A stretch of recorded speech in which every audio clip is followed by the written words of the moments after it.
आप इन पिक्चर्स को ध्यान से देखिए। ये पिक्चर्स टर्की और सीरिया की है। रिसेंटली यहाँ पर एक अर्थक्वेक आया है और उस भूकंप के कारण टर्की और सीरिया के 20,000 से भी ज्यादा लोगों की जान जा चुकी है और 6,000 से भी ज्यादा बिल्डिंग्स कोलैप्स कर चुकी है।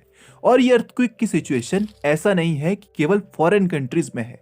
इंडिया में कभी भी अर्थक्वेक आ सकता है और मैं आपको इस वीडियो में बताऊंगा कि इंडिया में कौन कौन से स्टेट्स और एरियाज है जहां भूकंप कभी भी आ सकता है। तो सबसे पहले हम ये जानते हैं कि आखिरकार ये भूकंप आते कैसे होंगे। क्या धरती के नीचे कोई सुपर पावर है जो जब चाहा तब धरती को हिला सकती है? तो एक्चुअल में धरती के नीचे कोई सुपर पावर तो नहीं है, लेकिन टेक्टोनिक प्लेट्स जरूर है।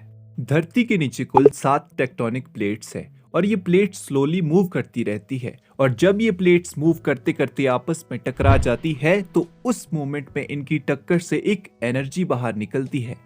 इससे फिर एक हलचल सी होती है और वही भूकंप बन जाता है। और भूकंप भी 4 तरह के होते हैं: tectonic earthquake, volcanic earthquake, collapse earthquake और एक्सप्लोजन अर्थक्वेक। और इसके अलावा ह्यूमन एक्टिविटी से भी अर्थक्वेक पैदा होते हैं, जैसे सुरंगों को खोदना, कोई बड़ा जियोलॉजिकल प्रोजेक्ट बन रहा हो, डैम्स की कंस्ट्रक्शन हो रही हो, तो अर्थक्वेक मैनमेड भी हो सकते हैं और नेचुरल भी हो सकते हैं। और टर्की का रिसेंटली अर्थक्वेक एक टेक्टोनिक अर्थक्वेक है। और ये अर्थक्वेक टर्की में ही क्यों आया, आइए इस बात को जानते हैं। एक्चुअल में टर्की का एरिया 3 टेक्टोनिक प्लेट्स के बीच में पड़ता है। ये प्लेट्स है एनाटोलियन प्लेट, अफ्रीकन प्लेट और अरेबियन प्लेट। तो हुआ क्या कि जो ये अरेबियन प्लेट है ये पिछले कुछ समय से नॉर्थ की साइड मूव कर रही थी। इसने सोचा कि चलो नॉर्थ का चक्कर लगा कर आते हैं, लेकिन इस अरेबियन प्लेट को ये नहीं पता था कि टर्की के नॉर्थ साइड में एनाटोलियन प्लेट भी है। तो अरेबियन प्लेट मूव करते करते 6 फरवरी को एनाटोलियन प्लेट से टकरा जाती है और इन दोनों प्लेट्स के टकराने से इस एरिया में एक प्रेशर क्रिएट होता है और इसी प्रेशर से टर्की के साथ साथ सीरिया में भी भूकंप के झटके देखने को मिलते हैं। टर्की और सीरिया में इस समय सिचुएशन बहुत ही क्रिटिकल बनी हुई है। अर्थक्वेक के बाद वहां पर असली प्रॉब्लम रेस्क्यू करने में आ रही है, क्योंकि वहां की जो वेदर कंडीशन है वो बिल्कुल जमा देने वाली है। और ऐसा नहीं है कि ये भूकंप टर्की में अचानक से आया है। एक्चुअल में पिछले नवंबर में टर्की में एक भूकंप ऑलरेडी आ चुका है जिसका मैग्नीट्यूड 5.9 का था।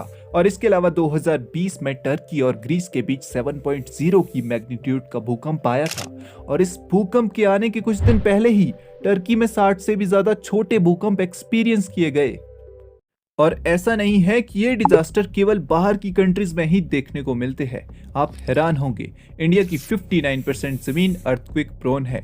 सिस्मिक जोनिंग मैप के अकॉर्डिंग इंडिया 5 सिस्मिक जोन्स में बटा हुआ है, जिसमें जो 5वां जोन है वो सबसे ज्यादा अर्थक्वेक प्रोन एरिया है। और आप इस लिस्ट को देखिए, ये सभी इंडियन सिटीज जोन 5 में आती है।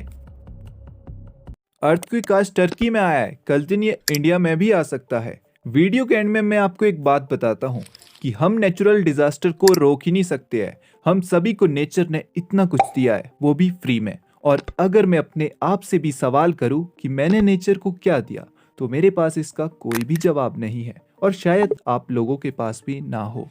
हाँ, लेकिन मैं इतना जरूर कहूँगा कि भले ही हम नेचर को कुछ दे ना पाए हो, लेकिन हम सबकी ये ड्यूटी तो बनती है कि हम नेचर के साथ ज़्यादा एक्सपेरिमेंट ना करें, उसे वैसा ही रहने दिया जाए जैसा वो है।